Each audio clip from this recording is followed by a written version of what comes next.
வணக்கம் நண்பர்களே, இந்த ஒரே ஒரு பேனலை வச்சு தான் அந்த வீட்டுக்கு தேவையான எலக்ட்ரிசிட்டியை நம்ம ஜென்ரேட் பண்ணி கொடுத்துருக்கோம். அதை தெரிஞ்சுக்கணும்னா இந்த வீடியோ நீங்கள் ஃபுல்லாக பாருங்கள். இந்த வீட்டுக்கு தேவையான அனைத்து பவர் ஜென்ரேஷனும் அந்த ஒரே ஒரு 550 வாட் பைஃபிஷியல் பேனலை வச்சு தான் நம்ம ரெடி பண்ணி கொடுத்துருக்கோம். இது ஒரு தோட்டத்தில் அந்த வீடு அமைஞ்சிருக்குது. அந்த வீட்டுக்கு பவர் சப்ளை இல்லை.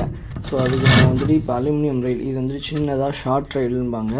இதை கீழே பேனல் உட்கார்றதுக்காக நம்ம அதை ஃபிட் பண்ணுறோம். அந்த பீடிங் ஒவ்வொன்றும் கரெக்டாக வாட்டர் லீக்கேஜ் இல்லாமல் பீடிங் போட்டு ஸ்க்ரூ பண்ணி அந்த ஸ்க்ரூவை எடுத்துகிட்டு ப்ளஸ் அதுக்கப்புறம் அது மேலே ரிகிட் வச்சு அடிக்கும்போது நம்மளுக்கு வாட்டர் லீக்கேஜுக்கான பாசிபிலிட்டிஸே இருக்காது. இது உங்கள் கேடிகே சோலார். நான் உங்கள் பொறியாளன் கே தாமரைக்கன். நீங்கள் இந்த வீடியோவில் பார்த்துக்கிட்டோன்னா நம்ம ஒரே ஒரு பேனலை வச்சு தான் நம்மளுக்கு இந்த வீட்டுக்கு ஃபுல் பவரை கொடுத்துருக்கோம். இப்போ ஷார்ட் ரயிலை நம்ம ஃபிக்ஸ் பண்ணுறது தான் நீங்கள் பார்த்துக்கிட்டு இருக்கீங்க. இதுக்கு மேலே தான் அந்த பேனல் நம்மளுக்கு உட்கார போகுது. இங்கே நம்ம ஒரு பேனல், இதில் ஒரு பியூட்டி என்னென்னா, நம்ம இப்போதைக்கு அவங்களுக்கு பவர் ஜென்ரேஷன் பண்ணி இந்த ஒரு பேனல் போட்டால் போதும்.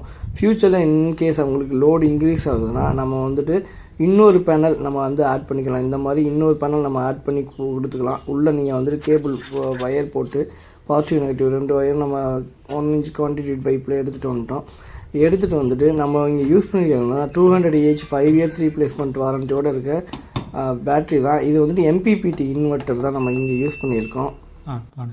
PWM இன்வெர்ட்டருக்கும் MPPT இன்வெர்ட்டருக்கும் என்ன வித்தியாசம்னா, MPPT இன்வெர்ட்டர் ஸ்பீடாக சார்ஜ் ஏறும்.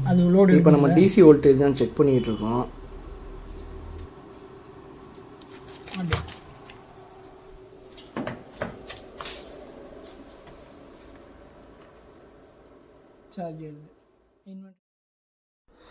இன்வெர்ட்டர் நம்ம ஆன் பண்ணி நம்ம AC வோல்டேஜ் செக் பண்ணுறோம். பார்த்தீங்கன்னா தெரியும் உங்களுக்கு எக்ஸாக்டாக 229. இப்போ அது அவுட்புட்டு ஏதாவது ஒரு பவர் சப்ளை போட்டுவிடு.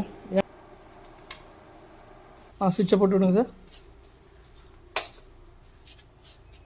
இதுதான் உங்களுக்கு நம்ம இப்போ இந்த 1 kilowatt இன்வெர்ட்டர், நம்ம இந்த ஒரே ஒரு இன்வெர்ட்டர் பார்த்தாங்கன்னா தெரியும் உங்களுக்கு, ஒரு பேட்ரி தான். இந்த ஒரு செட்டப்பில் நம்ம இப்போ இவ்வளோ ஒரு லோடு ட்ரில் மிஷின் லோடே கொடுக்குறோம். இப்போ லைட்லாம் அதில் தான் எரிஞ்சிக்கிட்டு இருக்கு உங்களுக்கு. இப்போ இந்த ட்ரில்லே 750 வாட்ஸ் ட்ரில்லே நம்ம இது மூலமாக தான் கொடுக்க போகிறோம்.